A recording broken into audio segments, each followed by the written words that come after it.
Hello everyone, स्वागत है आपका हमारे यूट्यूब चैनल आकाश ग्लोबल स्टडीज पर। मानसिक अभिरुचि की इस क्लास में आज हम लोग देखेंगे सांप्रदायिक सौहार्द।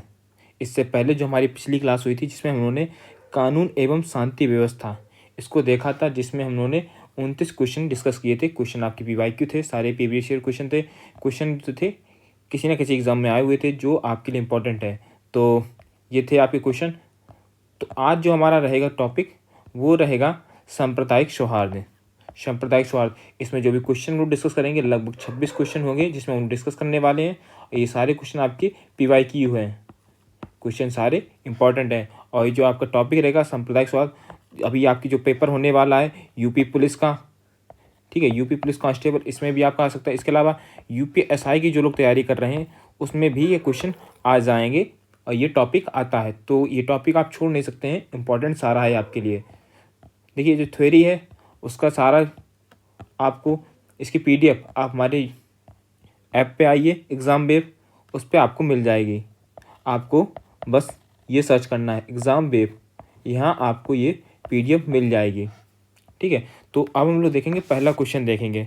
पहला क्वेश्चन क्या है हमारा, आपका महान अभिप्राय अपने समाज में सांप्रदायिक सौहार्द कायम रखना है और आप इसे किस प्रकार कर सकते हैं।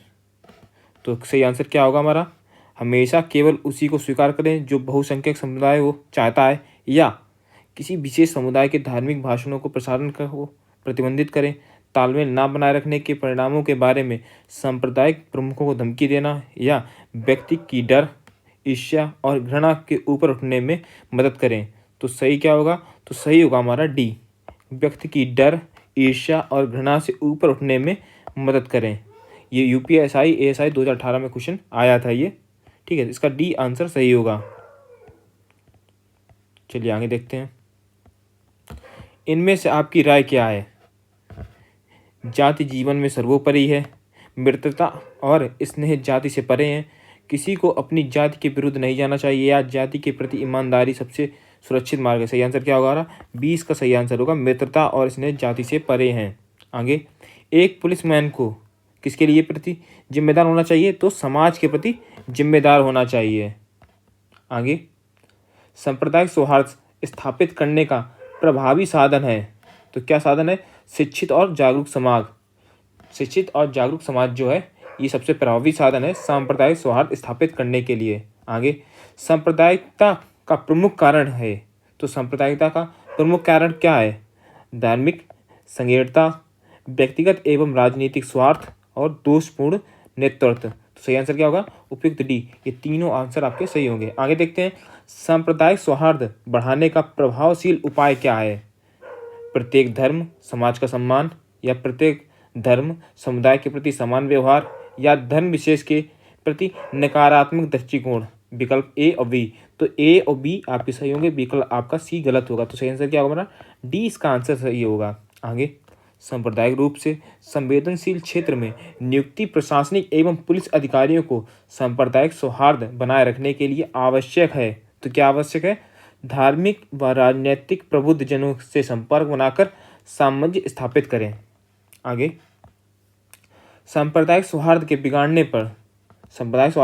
बिगड़ने पर पुलिस के लिए आवश्यक क्या है। तो क्वेश्चन ये कह रहा है कि यदि सांप्रदायिक सौहार्द बिगड़ जाता है तो पुलिस के लिए सबसे पहले क्या किया जाना चाहिए। तो पहला क्या है, जोनल पुलिस मुख्यालय एवं नियंत्रण कक्ष को तत्काल सूचना दी जाए। सही है ये आपका। आगे, वरिष्ठ पुलिस अधिकारी गण तत्काल घटनास्थल पहुंचे, ये भी ठीक है। और धार्मिक स्थलों को चेक किया जाए, ये भी सही है। तो सही आंसर क्या होगा, D इसका सही आंसर होगा। इसकी यदि आपको PDF चाहिए तो आप हमारे ऐप एग्जाम वेब पर आप जाइए, वहाँ आपको इसकी PDF मिल जाएगी, ठीक है।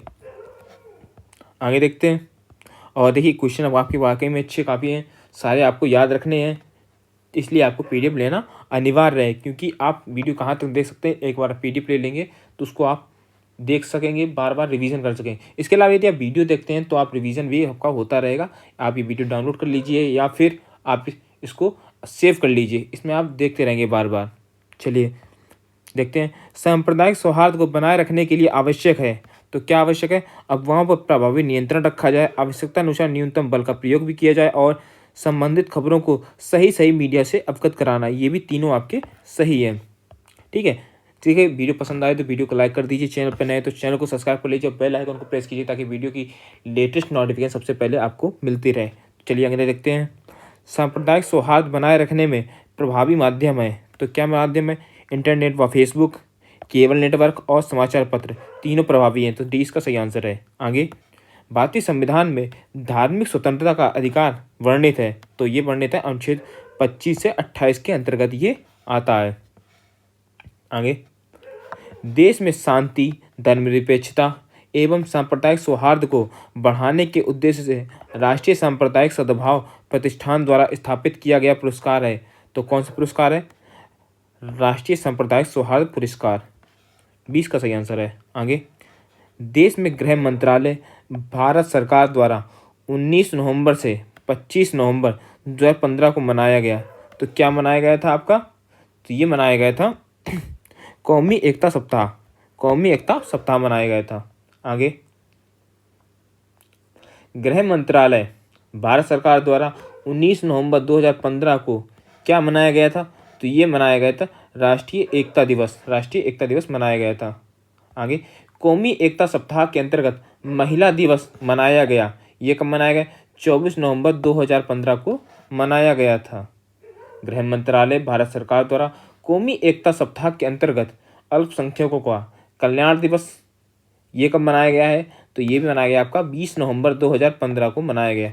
और महिला दिवस कब मनाया गया था? 24 नवंबर 2015 को मनाया गया था। 4 दिन का फर्क है केवल। आगे, गृह मंत्रालय भारत सरकार द्वारा कौमी एकता सप्ताह के अंतर्गत सांप्रदायिक सौहार्द झंडा दिवस, सांप्रदायिक सौहार्द झंडा दिवस ये मनाया गया था कब? तो ये मनाया 25 नवंबर 2015 को मनाया गया था। आगे, यदि नागरिक विभिन्न धर्मों का त्यौहार एक साथ मिलकर मनाए तो निम्नलिखित में से किस प्रमुख समस्या का समाधान हो जाएगा? तो किसका सांप्रदायिकता का समाधान हो जाएगा। 20 का सही आंसर है सांप्रदायिकता का। पुलिस को गश्त लगाते समय सांप्रदायिक सौहार्द का ध्यान रखते हुए क्या करना चाहिए? तो क्या करना चाहिए? सभी वर्गों के लोगों का साथ समान व्यवहार करना चाहिए, बिल्कुल सही बात है। सभी वर्गों के लोगों को एक दृष्टि से देखना चाहिए, ये भी ठीक बात है आपकी। सभी वर्गों के लोगों को एक साथ दंडित करना चाहिए। देखिए, दंडित करना ये गलत है आपकी बात, तो कौन सा सही होगा? विकल्प ए और बी, ये दोनों आपके सही होंगे। ठीक है, सी इसलिए नहीं होगा क्योंकि ए बी जो है ये आपके ज़्यादा मैच खाते हैं। आगे, एक थाने के भार अधिकारी का सांप्रदायिक दंगों का की परिस्थितियों में कर्तव्य है, तो ये क्वेश्चन ये कह रहा है कि जो भार अधिकारी है यदि उसके क्षेत्र में सांप्रदायिक दंगे हो जाते हैं तो उसका क्या कर्तव्य रहेगा? तो कौन सा कर्तव्य रहेगा? दोनों पक्षों में सद्भाव कायम करने का प्रयास करना। उसका ये काम रहेगा कि दो पक्ष जिनमें दंगा हुआ है उन दोनों के बीच शांति स्थापित की जाए। आगे, यदि आप एक आम शहरी हैं तो सांप्रदायिक दंगों के वक्त आपका दायित्व क्या है? तो जब दंगे होते हैं तो आपका काम क्या रहेगा? तो आपका पहला काम क्या रहेगा? सांप्रदायिक दंगों की सूचना अविलंब पुलिस को देना, बिल्कुल बिना देर करे आपको जो है इसकी सूचना आपको पुलिस को देनी है कि इस जगह पर दंगे हो चुके हैं, आप आइए और दंगों को नियंत्रण में लीजिए। आगे, सांप्रदायिक समूह से दूरी बनाए रखना, ये भी ठीक है। आपको उन समुदायों से दूर रहना है जो दंगे कर रहे हैं ताकि आप उसके चपेटे में ना आ सके। आगे, अपने मोहल्ले के लोगों को अफवाहों पर ध्यान ना देने के लिए समझाना, ये भी ठीक है ताकि लोग भ्रमित ना हो सके। तो डी ऑप्शन आपका सही होगा, उपयुक्त सभी। आगे, यदि आप जिला अधिकारी के पद पर तैनात हैं और आपके जिले में सांप्रदायिक दंगे शुरू हो जाते हैं तो आप त्वरित कदम उठाएंगे। तो आप सबसे पहले क्या कदम उठाएंगे? यदि आप किसी जनपद के जिला अधिकारी हैं तो सबसे पहले कानून और शांति व्यवस्था बनाए रखने का प्रयास करेंगे, बिल्कुल सही बात है। आगे, अतिरिक्त पुलिस बल की तैनाती करेंगे, ये बिल्कुल बात सही, क्योंकि दंगा कभी भी ज़्यादा बढ़ सकता है। आगे, सांप्रदायिक समूह के नेताओं के साथ बैठक करेंगे, ये भी ठीक है। जो लोग करवा रहे हैं उनके साथ बैठक करें और उनकी मांगों को सुनना चाहिए। तो उपयुक्त डी सारे सही हैं।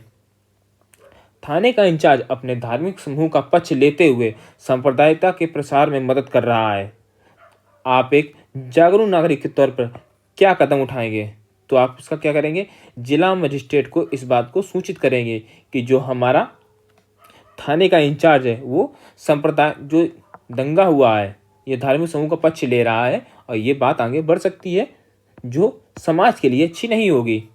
आगे, एक थाने के भार साधक अधिकारी के पद पर तैनात अधिकारी के रूप में आपके समक्ष सांप्रदायिक समस्याएं उत्पन्न हो जाती हैं, तो ऐसे में आप क्या करेंगे? यदि आपके सामने सांप्रदायिक समस्याएं उत्पन्न होती हैं तो अपने अधिकारी को त्वरित सूचना संप्रेषण करेंगे। अपने अधिकारी को आपको ये सूचना देनी चाहिए।